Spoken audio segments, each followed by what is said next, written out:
할렐루야. 주 예수님 은혜 안에서 평안하셨습니까? 오늘은요 요한계시록 13장 말씀을 통해서 하나님께서 지금 시대에 영적인 시대를 분별하라고 주신 그 말씀을 상고하고자 합니다. 자, 먼저 요한계시록 13장 1절입니다. 내가 보니 바다의 산 짐승이 나오는데 뿔이 열이요 머리가 일곱이라. 그 뿔에는 열 멸류관이 있고 그 머리들에는 참남된 이름들이 있더라. 자, 여기에서요 바다의 산 짐승이 나오는데 바다는 세상을 말하고요, 짐승은 세상 나라입니다. 특히 적그리스도 나라를 가리킵니다. 그 증거는 요한계시록 13장 7절에 보면은 성도들과 싸워 이겼다고 하였기 때문인데요. 적그리스도 국가는 하나님을 대적하고 성도를 박해하고 핍박합니다. 또 뿔이 열이요 머리가 일곱이라. 여기서 뿔은 권세를 가리키고 머리는 두목과 통치자들을 말합니다. 이 세상 정치와 권세자들을 말합니다. 열 뿔에 10이라는 수는 완전 수이기 때문에 여러 권세들을 가리킨다고 할 수 있습니다.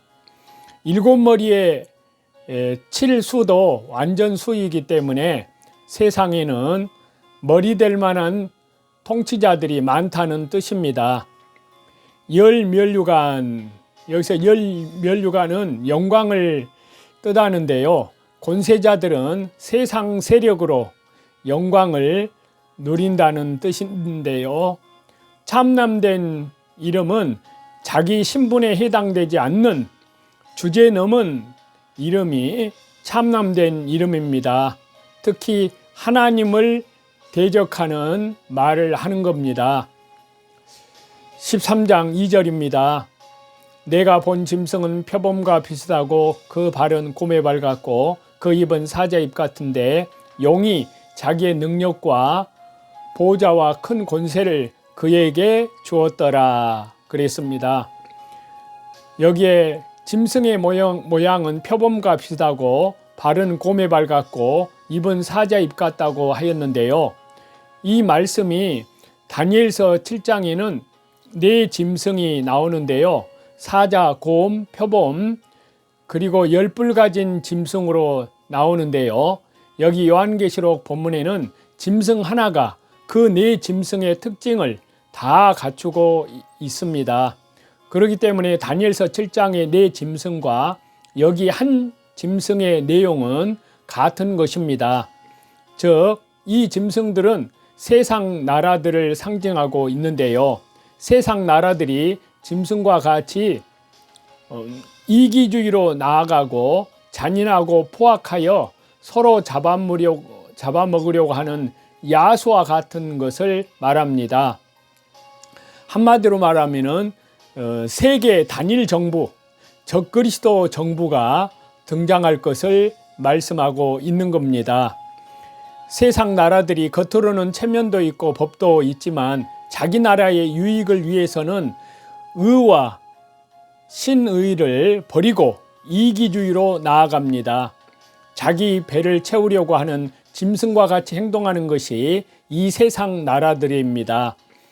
짐승들은 자기 배를 채우는 것이 유일의 목적이기 때문에 자기보다 약한 짐승은 마구 잡아먹습니다. 남을 희생시켜서라도 자기 배만 채우려는 것이 짐승의 마음입니다.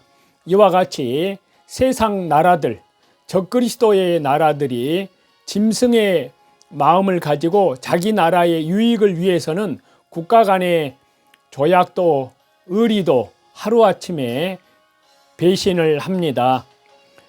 짐승과 같이 자기 배만 생각하는 것이 세상 나라들이요, 국제사회요, 세계 정부요, 적그리스도 국가입니다. 이러한 상황 아래에서 우리 성도들은 주 예수님 재림, 종말의 때를 살아가는 저와 여러분은 어떻게 해야 살아나갈 수 있을까요? 하나님께서 지켜주시면 아무리 어려운 환경에서도 살아갈 수가 있다는 확실한 믿음을 가지고 우리 주 예수 그리스도의 재림을 향하여 그리스도 안에서 하나님만 의뢰하고 하나님 말씀대로만 걸어 나아가야 합니다. 그때에 하나님께서는 전능하신 하나님의 보호의 손길로 반드시 지켜주십니다. 용이 자기의 능력과 보좌와 큰 권세를 그에게 주었더라. 여기서 용은 사단 마귀인데요. 사단 마귀가 능력과 보좌와 권세를 적그리스도 나라에게 주었다는 뜻입니다. 그렇기 때문에 적그리스도 나라가 이성 없는 짐승처럼 행동하는 것은 마귀가 그들의 마음을 혼미하게 만들기 때문입니다. 그래서 고린도후서 4장 4절에 보면은 그 마귀를 갖다가 이 세상 신이라고 그랬습니다. 그 중에 이 세상 신이 믿지 아니하는 자들의 마음을 혼미케 하여 라고 말씀을 하고 있습니다. 불순종의 아들들 가운데에서 역사하는 영은 공중의 권세 잡은 자 사탄 마귀이기 때문에 불순종의 적그리스도의 나라들은 사탄의 주장을 받아서 마귀의 종노릇을 하고 있는 것입니다. 그것이 바로 세계 단일 정부요 적그리스도의 나라들입니다. 세상 나라들이 적그리스도 국가가 마귀의 권세를 받아서 대담하게 하나님을 대적하고 하나님의 일을 거역하고 나아가는 것입니다. 이 모든 것도 하나님의 뜻 가운데 다 있습니다. 하나님께서 세상의 역사를 주관하고 계시기 때문에 마귀는 하나님께서 허락하신 한도 안에서 하나님이 정한 기한까지만 세상 나라에서 하나님 나라의 복음을 증가하는 일에 대적을 하는 것입니다. 회방을 하는 것입니다. 사탄의 권세가 아무리 강하더라도 하나님께서 허락하시는 한도 내에서 적그리스도 세계 정부도 하나님의 허락하시는 뜻 안에서 활동하고 하나님께서 허락하시는 기간에만 활동할 수 있는 것입니다. 그 좋은 예가 지금 우리 시대는 영적인 전쟁을 하고 있는 그런 시대라는 것을 알아야 됩니다. 그 좋은 예가 이번에 미국 대통령 선거였습니다. 그래서 미국 대통령 선거는 영적인 선한 싸움이었는데요. 자, 세계 미국 대통령 선거는 딥스테이트의 완전한 패배로 끝났습니다. 미국 영적인 선한 싸움 전쟁의 의제와 선거를 보면서 선거, 악의 영적 전쟁처럼 보였습니다. 이것은 우리 시대에 주 예수님 재림 종말 때가 가까운 우리 시대의 놀라운 터닝 포인트의 전환입니다. 미국의 민주당은 미국 남부 국경을 개방하여 수백만 명을 불법 입국을 시켜서 경합주에 비행기로 이동시키고 신분증이 없어도 투표하도록 만드는 일까지 시도해 보았지만 성경 기독교 가치를 가진 미국 시민들에 의해서 철저히 패배하였습니다. 동성애 합법화와 성을 전환하는 일을 확산시켜서 각자 남성, 여성의 선택, 도덕적 타락, 딥스들, 즉 적그리스도 정부의 그 전쟁의 확대로 인본주의, 그리고 자유검열, 국가 부채, 천문학적인 증가, 마약과 노숙자의 급격한 증가, 코로나 팬데믹 기간 중에 미국 민주당 주지사는 암살 시도, 주류 언론의 선동은 선을 넘었지만 깨어있는 미국의 시민들이 그들의 질주를 중단시켰습니다. 도널드 트럼프는 기독교 성직자들의 기도를 받았지만 오바마는 메리 크리스마스를 중단했고 바이든 대통령은 부활절에 동성애자와 이벤트를 함께 했고 여러 신들, 즉 종교다원주의, 종교통합의 이름으로 기도했습니다. 깨어있는 그리스도인의 80% 이상이 이번 미국 대통령 선거에 도널드 트럼프에게 표를 몰아주고 창조 질서를 파기하는 성전환을 추진하는 민주당에 반대표를 던졌습니다. 박빙을 보도한 기만적인 언론의 기사만 보면 해리스가 당선되어야 했었지만 정치계 비주류가 당선되고 상원 하원 통제까지 받았습니다. 미국 50개 주에서 전통적인 가치, 즉 기독교 성경의 가치를 중요시하는 유권자들은 주로 시골 지역에 거주하고 비성경적 진보 가치를 지지하는 고소득층의 사람들은 미국 동부, 서부 도시에 집중되어 있습니다. 이는 문명화된 도시에서 더 쉽게 허용된다는 사실을 보여줍니다. 악한 것을 옳다는 믿음으로 생겨난 집단 문화적 유선자들이 대거 나타났습니다.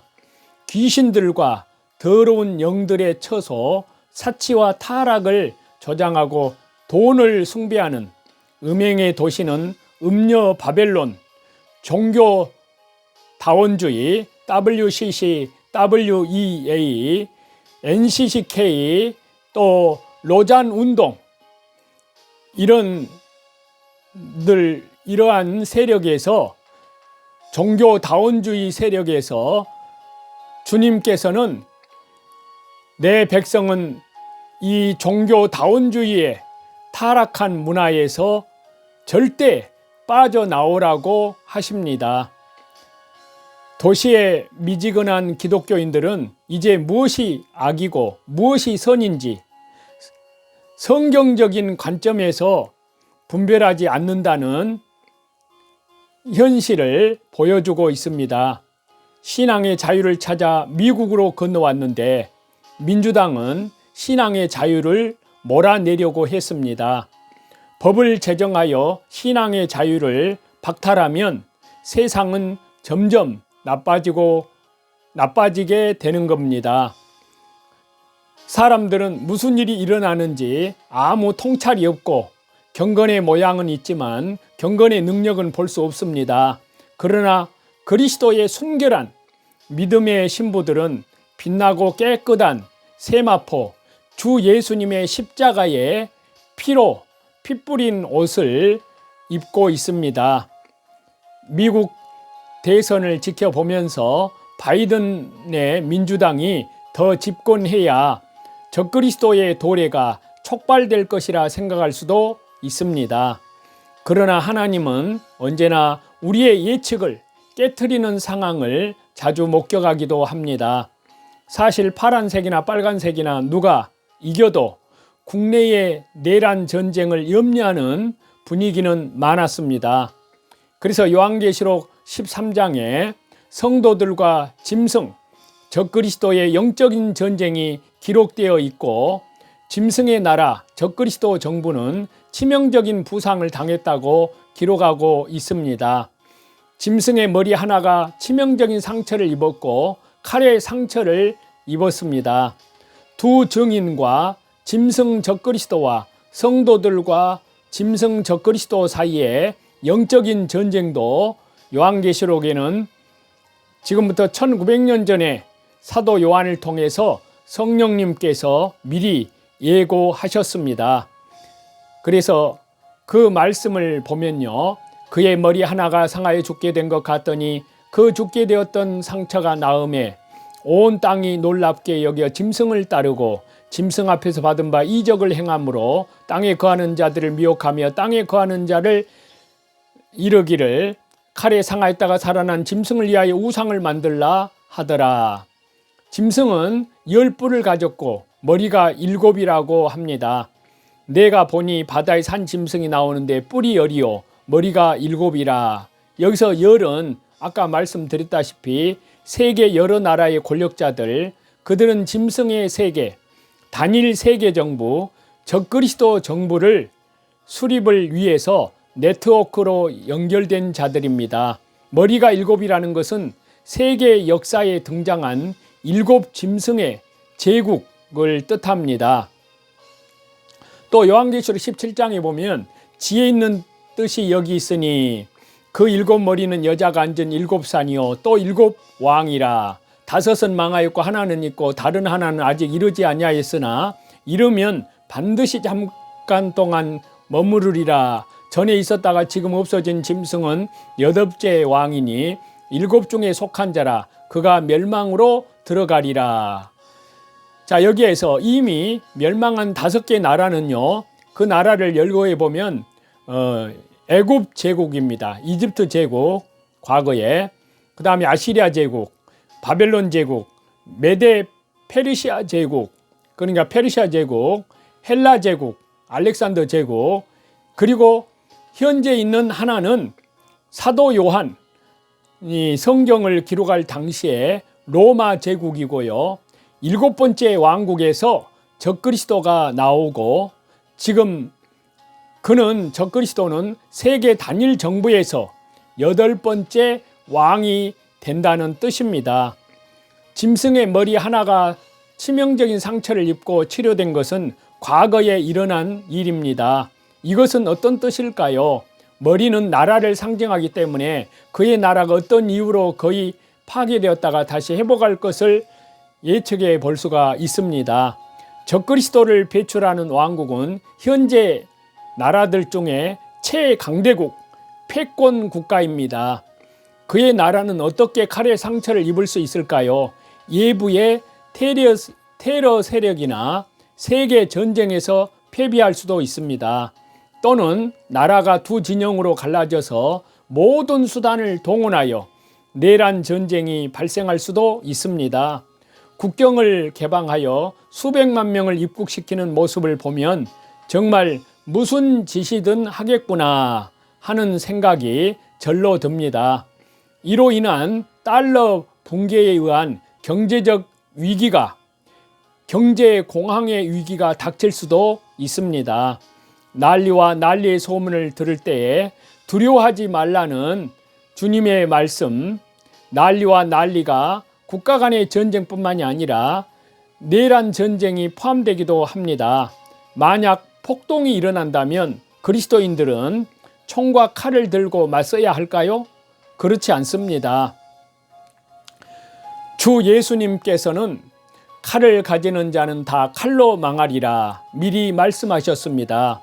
또 에베소서 6장에 말씀하시기를 정말로 성도들아 우리의 싸움은 혈과 육에 대한 싸움이 아니요 한데 있는 악한 영들과의 싸움이라 라고 말씀하셨습니다. 적그리스도와 악한 영들과 거짓과 모든 악한 것들과 두려움, 마귀가 주는 두려움을, 마귀가 선전선동을 하는 그 두려움을 대항하여 믿음으로 오직 예수 그리스도 이름으로 싸워야 합니다. 혈과 육으로 폭력적인 방법을 사용하면 절대 집니다. 오직 말씀과 기도와 성령으로 오직 선으로 악을 이기는 겁니다. 오직 그것도 예수 그리스도의 이름으로만 이길 수 있습니다. 지금은 선과 악, 하나님과 적그리스도 체제 사이에서 시험을 당하는 때입니다. 우리는 사람보다는 주 예수님, 성부, 성자, 성령, 성삼위일체 하나님, 우리 주 예수님만을 의지해야 합니다. 치명적인 상처를 받은 짐승의 나라는 다시 일어난다고 합니다. 이것은 불신자들은 좋게 여기고 적그리스도를 따른다는 점입니다. 마지막 때에 접근할수록 주 예수님의 재림의 때, 종말의 때가 가까울수록 속임수와 기만과 선전선동과 선과 거짓과 미혹이 가득할 것이기 때문에 그리스도인들은 영적인 눈을 가지고 하나님 말씀에 비추어서 이 영적인 선한 싸움의 진리편에 서서 주님 재림하시는 그날까지 하나님 앞에서 선한 싸움을 해야 됩니다. 그리고 불 가운데 끌려가는 불쌍한 영혼들을, 그들에게 생명의 복음을, 십자가 주 예수 그리스도의 복음을 증거해서 그들을 구원해 내야 됩니다. 그것은 오직 성령님의 능력과 하나님의 말씀으로 말입니다. 트럼프는 2025년 1월 20일에 취임을 할 예정이기 때문에 아직 2달 반 정도 남았습니다. 그는 안전하게 정부를 이양받을 수 있을까요? 그들이 정말 악한 자들이라면 4년을 더 기다리지 않을 수도 있습니다. 하나님께서 역사의 수레바퀴를, 역사를 주관하시는 방향은 예측 불허이고 우리는 시대를 잘못 해석할 수도 있습니다. 하나님의 뜻을 간절히, 그러니까 날마다 구해야 합니다. 모든 역사는 하나님의 뜻을 이루기 위해 있기 때문입니다. 그렇기 때문에 마지막 때의 위험성은 우리에게 다가올 것이고 본질적인 주 예수님 재림은 반드시 일어납니다. 참으로 우리는 영적인 시대, 주 예수님 재림 종말의 때에 살고 있습니다. 세상은 흔히 리더십 변화나 권력의 이동으로 희망이나 절망을 찾지만 우리는 성경 말씀에서 하나님의 뜻과 하나님의 목적과 하나님의 주 예수님의 재림의 때를 분별하면서 그리스도 안에서 두려워하지 않고 말씀과 기도로 또 그리스도의 순결한 신부들로 하나님께 대한 계명과 우리 주 예수 그리스도께 대한 믿음을 철저하게 지키며 오직 주님만을 신뢰해야 합니다.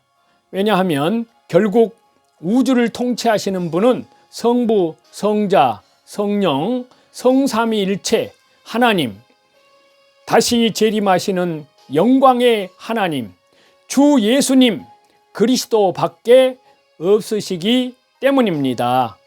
그래서 고린도후서 7장 1절에 그런즉 사랑하는 자들아 이 약속을 가진 우리가 하나님을 두려워하는 가운데에서 거룩함을 온전히 이루어 육과 영의 온갖 더러운 것에서 자신을 깨끗하게 하자. 아멘. 오늘도 자기를 부인하고 자기 십자가를 지고 하나님께서 각자에게 맡겨주신 사명 오직 믿음으로 감당하고 또 하나님께 대한 믿음의 정절, 그리스도의 순결한 신부들로 더욱 단장되어 나아가는 귀한 삶이 되어지시기를 우리 주 예수 그리스도 이름으로 간절히 축원합니다. 감사합니다.